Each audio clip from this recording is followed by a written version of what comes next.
Hello and welcome to Indus News Live from Islamabad. I am Hira Mustafa and these are the headlines.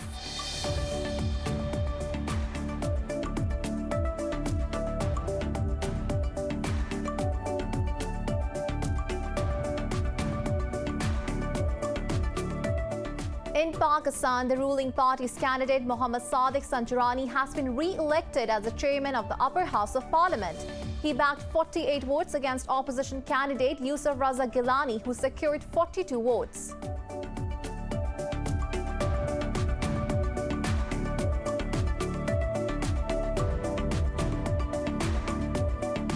Turkey says it is planning to host a round of Afghanistan peace talks in Istanbul next month. Foreign Minister Mevlut Cavusoglu said Ankara would appoint a special envoy for Afghanistan.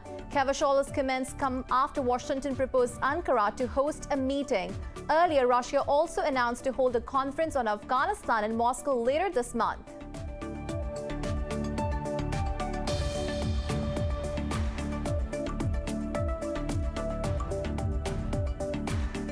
In Myanmar, the pro-democracy activists are holding more rallies against the military coup a day after 12 protesters were killed by the security forces. At least 70 people have died in clashes with the security forces since the February 1st coup. Meanwhile, South Korea says it will suspend defense and security exchanges with Myanmar with the ongoing unrest.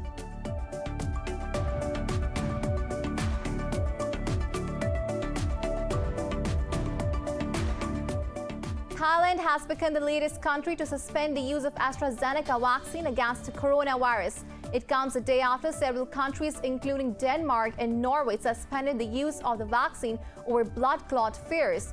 Meanwhile, Pakistan has registered its highest single-day caseload in months with over 2,700 infections and 54 deaths overnight. The global number of deaths has topped 2.6 million with more than 118 million infections.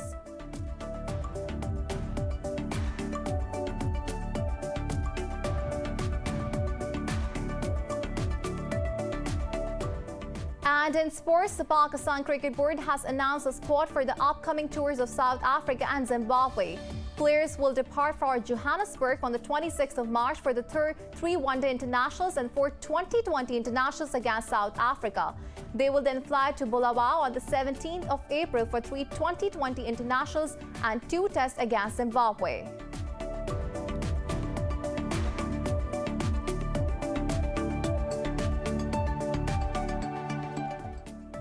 Well, these were the headlines. News in detail coming after the short break. Stay with us.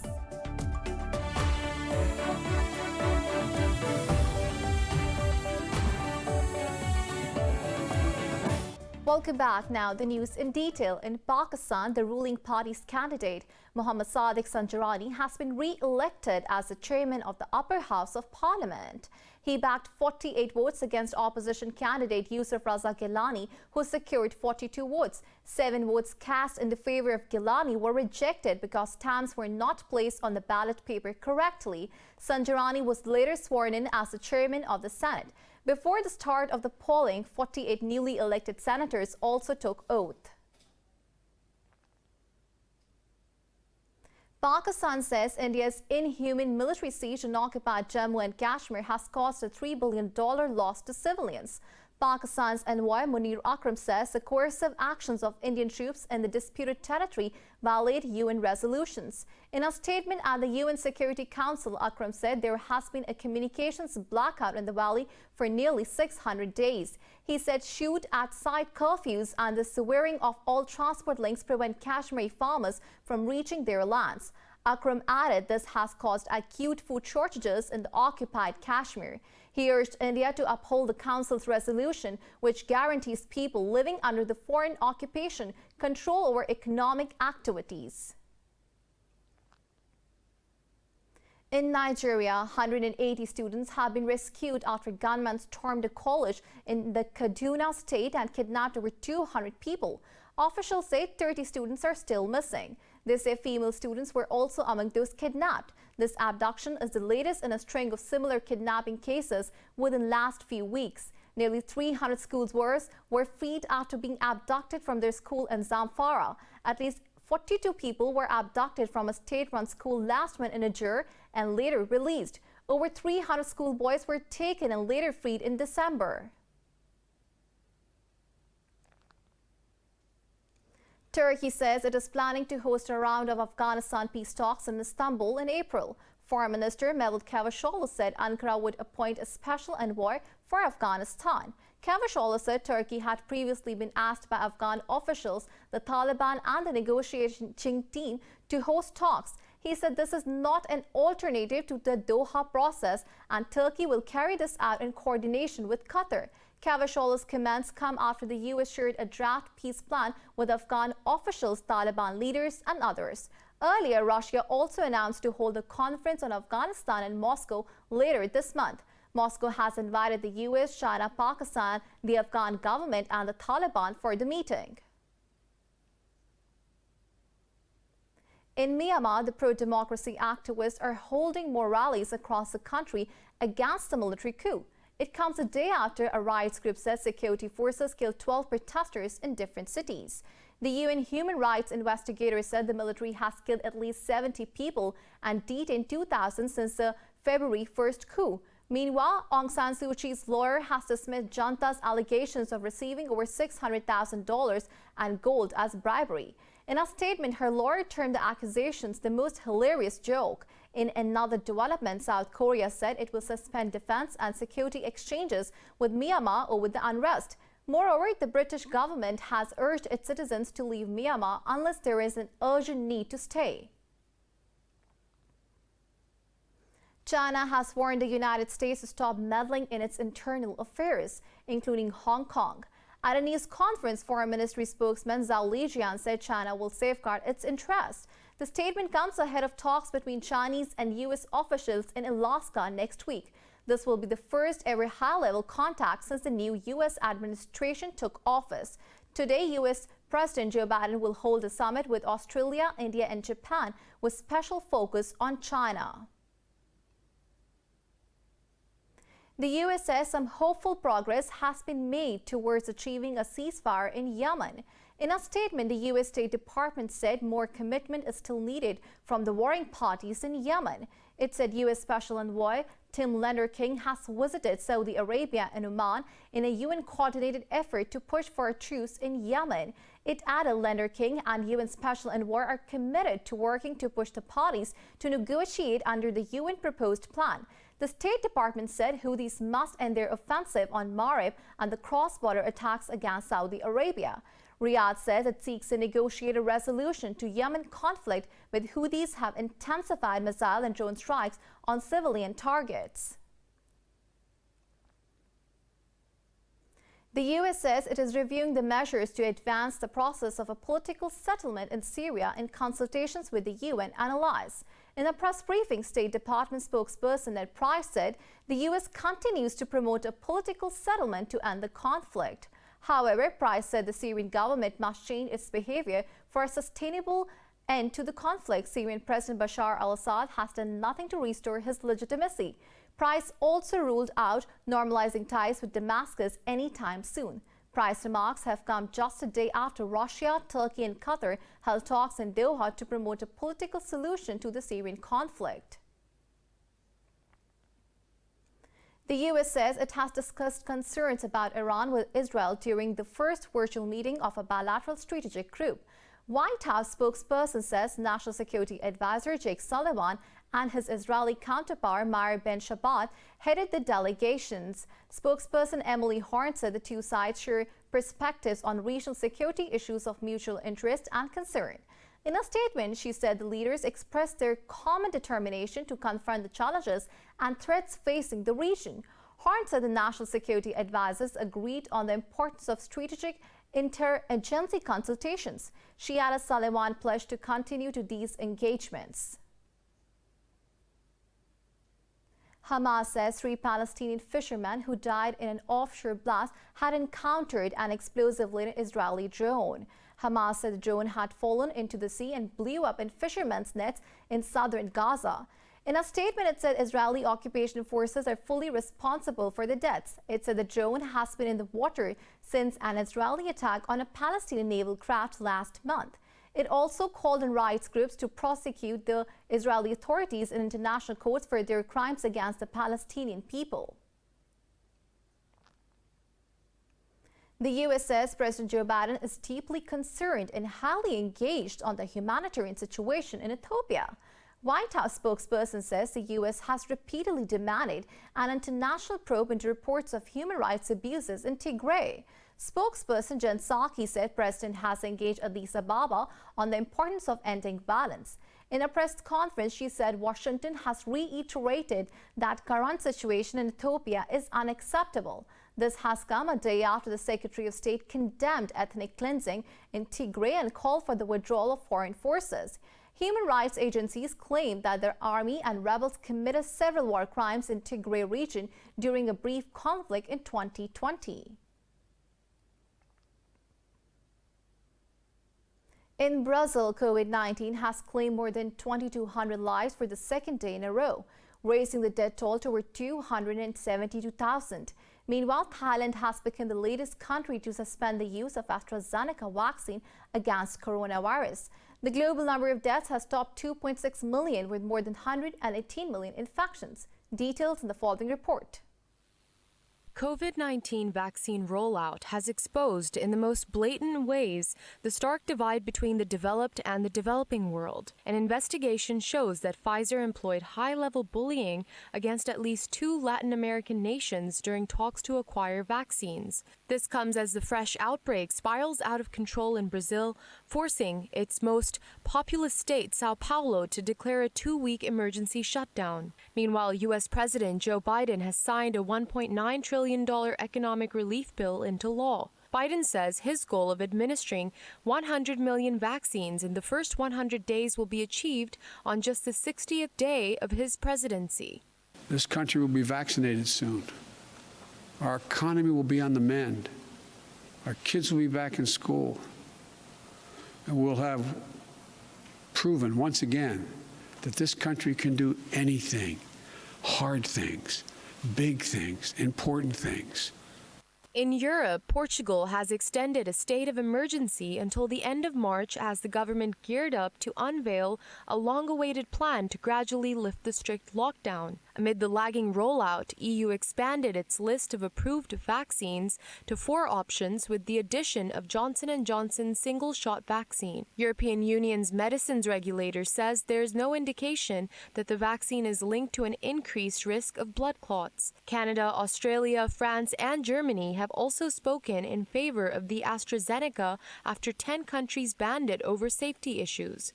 It's important to note that the batches we're all talking about in Italy or Austria are different ones. It's always also about different batches, gestures, which were produced. So as of now, we are planning to continue vaccinating with AstraZeneca, just like an overall majority of other European countries. I was already in contact today with several European counterparts, and we said we would continue to monitor the situation very closely.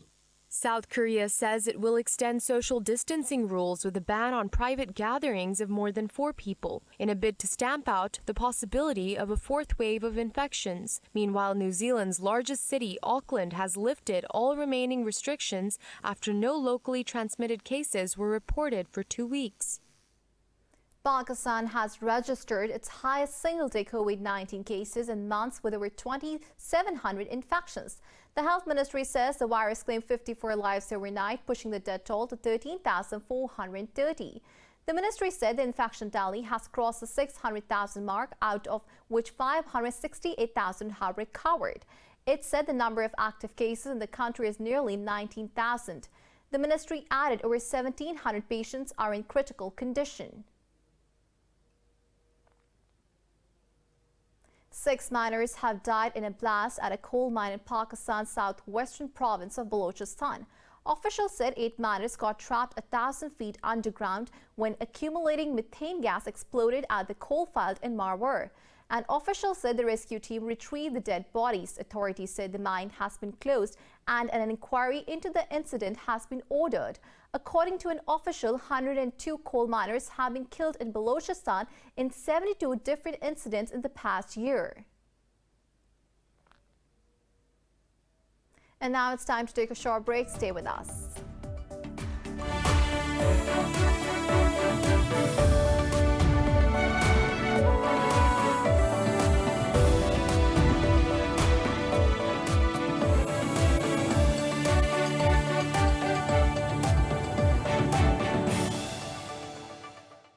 Welcome back. South Africa's Zulu king Goodwill Zwelithini has passed away at the age of 72. He had been hospitalized last month for diabetes treatment. Zwelithini was the leader of the country's largest ethnic group consisting of over 10 million people. He ascended the throne in 1971 during the apartheid era at the age of 23, 3 years after the death of his father. Throughout his more than 50-year reign, he was a strong advocate for preserving cultural identity.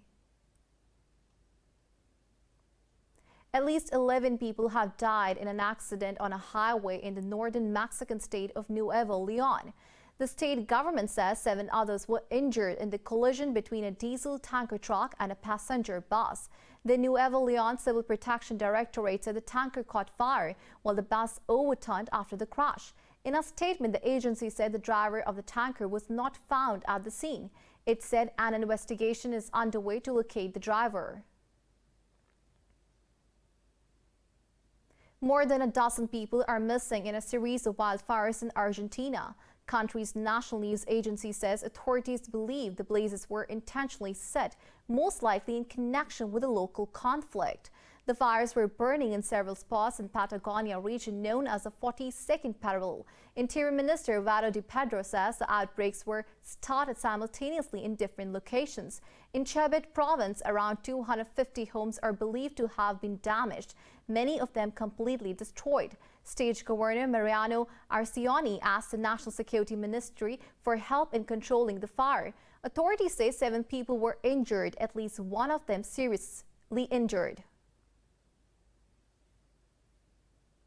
China has launched its new generation Long March 7A Y2 carrier rocket in South China's Henan province. The rocket will send an experimental satellite into the planned orbit. The satellite will be used for in-orbit tests of new technologies, including space environment monitoring.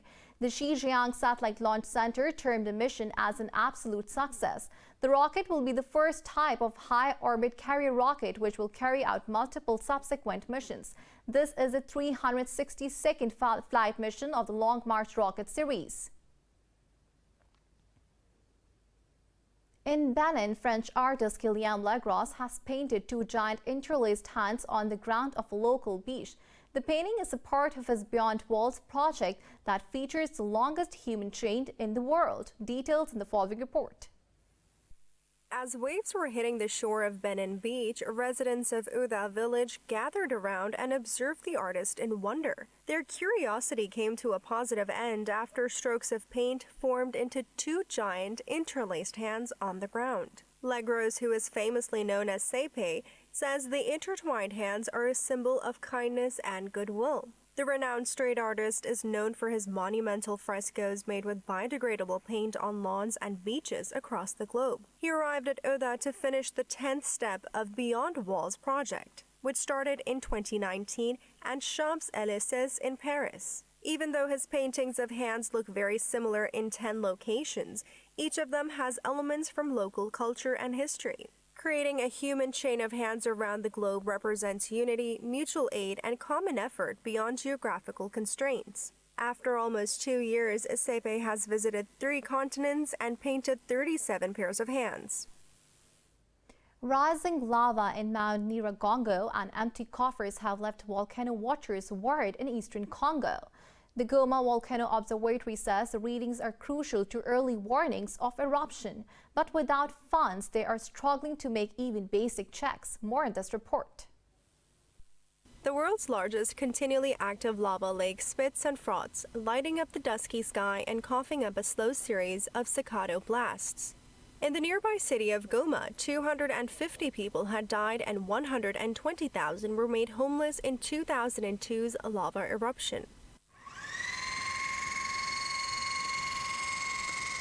Watchers worry that volcanic activity observed in the last 5 years mirrors that in the years preceding the 1977 and 2002 eruptions.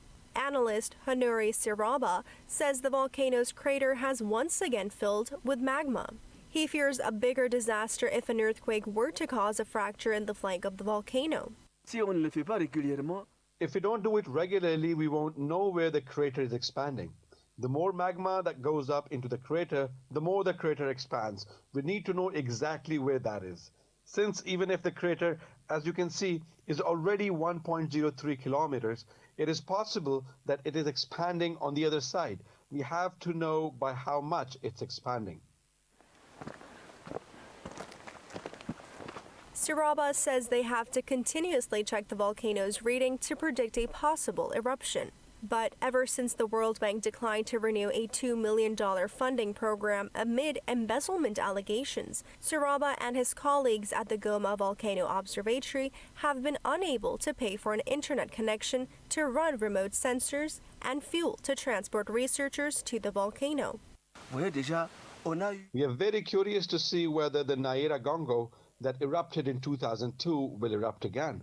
We have to observe it so that we have enough data and can also train those who will come after us. We can show the world that Congolese scientists are also capable of doing what others do. Now they have to manually download data on memory cards during the handful of occasions they visit the volcano every year.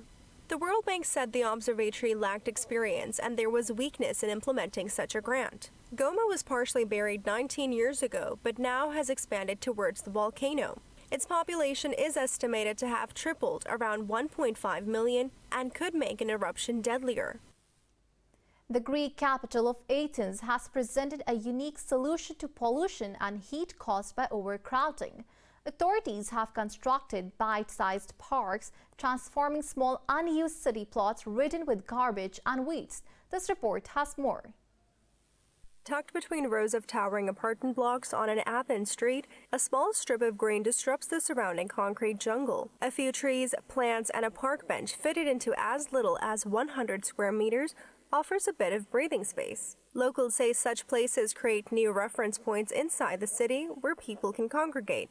It's about creating green spaces, lowering the temperatures, giving quality of life, and creating new reference points inside the city for people to come together.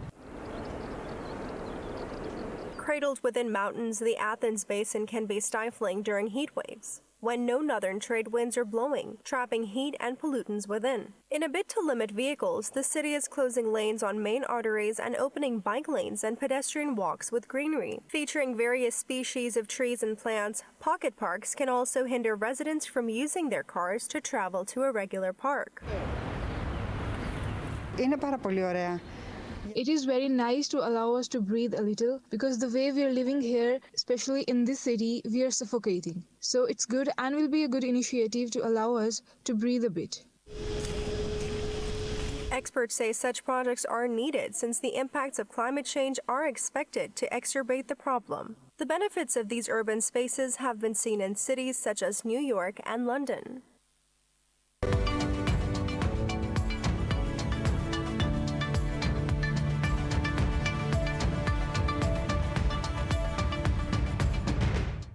European markets have retreated slightly as investors pulled back after a rise in treasury yields resurfaced.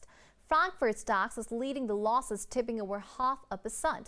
Italy's FTSE MIB, the Pan-European Stock 600, London's FTSE, and CAC 40 in Paris too edged down marginally. Earlier stocks in Asia Pacific gained, with the exception of Hong Kong's Hang Seng.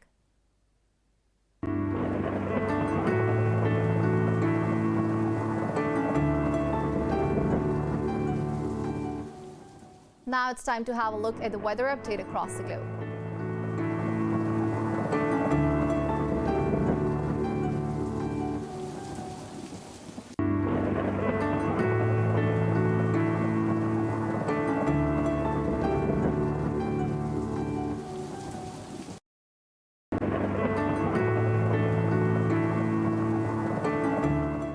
For the latest updates, you can follow us on Syria at Indus.news.